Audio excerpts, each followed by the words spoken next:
तो आगे देखते हैं हम लोग बायोडाइवर्सिटी में। अगला जो टॉपिक है उसको हम लोग देखते हैं बायोडाइवर्सिटी। बायोडाइवर्सिटी है क्या?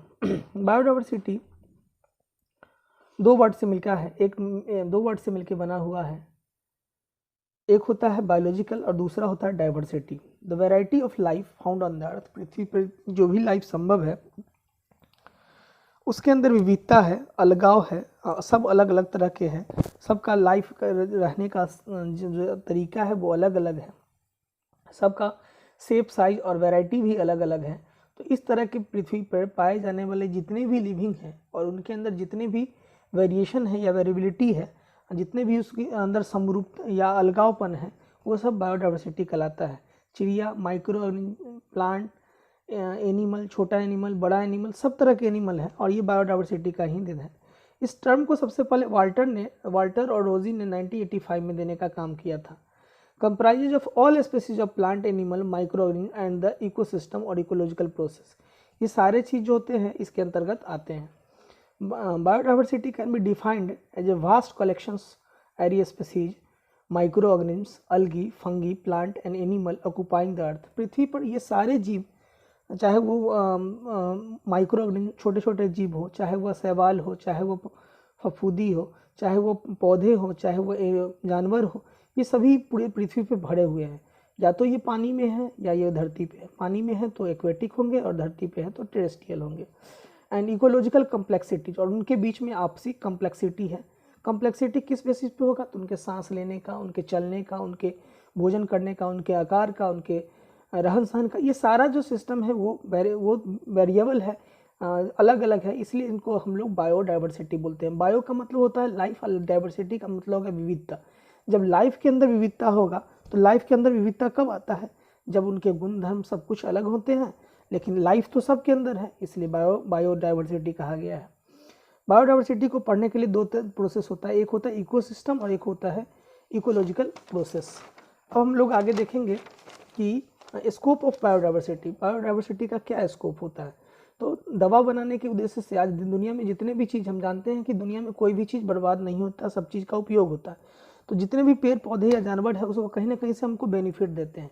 तो मेडिकल पर्पज से दवा निर्माण के लिए हम लोग बायोडाइवर्सिटी का प्रयोग करते हैं। इंडस्ट्रियल यूज, जो है इंडस्ट्री के उद्योग में प्रोडक्शन करने के लिए भी हम लोग को बायोडाइवर्सिटी की ज़रूरत होती है। रिसर्च क्या होता है? तो सर्च किया जा चुका है और उसको हम लोग फिर पुनः सर्च करते हैं तो उसको बोलते हैं रिसर्च। नहीं समझे? समझाते हैं। रिसर्च क्या होता है? हमारी पृथ्वी पे सारे वेदों का फॉर्मेशन पहले से ही हो चुका है, ऋग्वेद, सामवेद, यजुर्वेद और अथर्ववेद, और वो सारा चीज़ का खोज कर चुका है।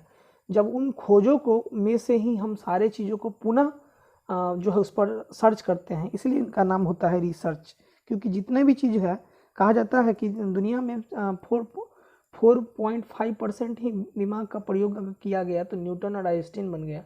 तो समझ सकते हैं कि अगर व्यक्ति उससे ज़्यादा प्रयोग होगा तो क्या होगा। तो जो सर्च हो चुका है उन्हीं चीज़ों को पुनः खोज करना जो है रिसर्च कहलाता है, क्योंकि वेद संपूर्ण ज्ञान है और उन्हीं में सारे चीज़ों के बारे में बताया जा चुका है। इन्वायरमेंटल कंजर्वेशन, प्रकृति में कैसे जीव जंतुओं को कंजर्व किया जा सके, तो इसके बारे में भी हम लोग स्टडी करते हैं। जॉब अपॉर्चुनिटी, हम लोग को बायोडाइवर्सिटी के माध्यम से जॉब भी मिलता है। चलिए अब है लेवल्स ऑफ बायोडाइवर्सिटी। बायोडाइवर्सिटी के कितने लेवल्स होते हैं? तो बायोडाइवर्सिटी के 3 लेवल में बांटा गया है। जेनेटिक डाइवर्सिटी, स्पीसीज डाइवर्सिटी और इकोसिस्टम डाइवर्सिटी। 3 डाइवर्सिटी है। जेनेटिक डाइवर्सिटी क्या होता है? Variation of gene. हम जानते हैं कि जीन में अलग अलग वेरिएशन होते हैं, अलग अलग तरह के होते हैं। वेरिएशन क्या होता है? जीन के अंदर थोड़ा थोड़ा जो चेंजिंग होता है उसको वेरिएशन बोलते हैं। तो variation in gene with in species, किसी भी स्पीसीज के अंदर जीन में जो बदलाव है उसको हम लोग जेनेटिक वेरिएशन बोलते हैं। जीन क्या होता है? हमारे शरीर के अंदर गुणों को एक पीढ़ी से दूसरी पीढ़ी तक ले जाने के लिए जिसकी ज़रूरत होती है वो जीन कहलाता है। और हम जानते हैं कि माँ बाप से बच्चे के अंदर जीन ही होता है जो कैरेक्टर को लेकर एक पीढ़ी से दूसरी पीढ़ी में जाने का काम करता है। 2 तरह के कैरेक्टर होते हैं, एक पैटर्नल कैरेक्टर, एक मैटरनल कैरेक्टर। फादर दादाजी की तरफ से जो आता है उसको पैटर्नल बोलते हैं, माँ और नानी की तरफ से जो आता है उसको मैटरनल बोलते हैं। जो कि इन्फॉर्मेशन होता है, ये अच्छे कैरेक्टर को भी हो सकता है और बुरे कैरेक्टर। बुरा कैरेक्टर क्या है? तो डिजीज वाला जो कैरेक्टर है वो बैड कैरेक्टर हो गया, और अच्छा गुण वाला जो कैरेक्टर है, तो इन चीज़ों को ट्रांसमिट करने का काम जीन करता है, और जेनेटिक डाइवर्सिटी इसी को कहा जाता है। स्पेसीज डाइवर्सिटी क्या होता है? Variety of species in region, अलग अलग तरह के वैरायटी स्पेसीज है हमारे यहाँ। स्पेसीज क्या होता है? Of species of capable of interbreeding, species वो होते हैं जो आपस में इंटरब्रीडिंग करके अपनी संख्या को बढ़ाते हैं। जैसे टाइगर का वैज्ञानिक नाम है पैंथेरा टिग्रिस, लाइगन का है पैंथेरा लियो, लियोपार्ड का पैंथेरा। इसमें पैंथेरा जो है सबका कॉमन है, ये जीनस हो गया, लेकिन सबका स्पेसीज क्या है? अलग अलग है। तीसरा आता है ecosystem diversity. Ecosystem biotic component और एबायोटिक कंपोनेंट से मिलकर बना है, जैसा कि हम लोग चर्चा कर चुके हैं।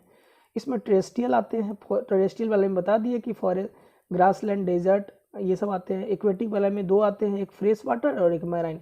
फ्रेश वाटर क्या? जो साफ पानी में रहते हैं, मतलब नदी का, तालाब का, पोखर का, ये जो पानी होता है लेक का, ये फ्रेश वाटर होता है। और समुद्र के पानी को मैराइन वाटर कहा जाता है। तो ये हो गया। उसमें हम लोग एक चीज़ को चर्चा करना छोड़ दिए थे, टर्सरी कंज्यूमर में बता दिए कि animal feeding upon the primary consumer along with primary consumer are called tertiary consumer। Tertiary primary secondary consumer, tertiary consumer के बारे में बात कर लिए थे। डिकम्पोजर क्या होता है?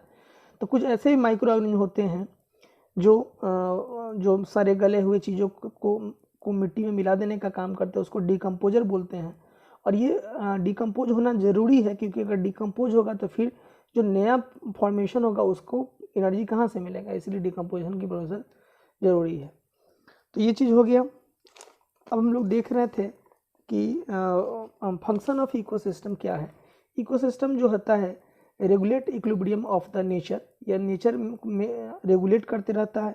मेंटेन द साइक्लिक पाथ, ये हमेशा साइक्लिक पाथवे में चलते रहता है। Both biotic and abiotic component, इसके अंदर बायोटिक कंपोनेंट भी होते हैं और एबायोटिक कंपोनेंट भी होते हैं। The action of circular path compose and several step, इसके अंदर ये सर्कुलर पाथ में चलता है और इनके अंदर कई सारे स्टेप होते हैं।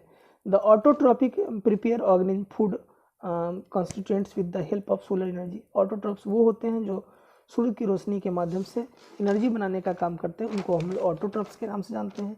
तीसरा point, the organism matter are use by the heterotrophs, जितने भी बनते हैं उसको यूटिलाइज करने का काम करते हैं, उसको हेटेरोट्रॉप बोलते हैं।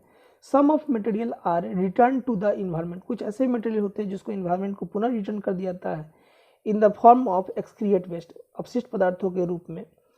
वहीं पर the dead organism is decompose, जो मरे हुए होते हैं वो डिकम्पोज होते हैं, और उसको हम लोग, और जो डिकम्पोज करते हैं उसको हम लोग डिकम्पोजर के नाम से जानते हैं। इसके बाद other group of organism called transformable change, these compounds of such suitable component which come and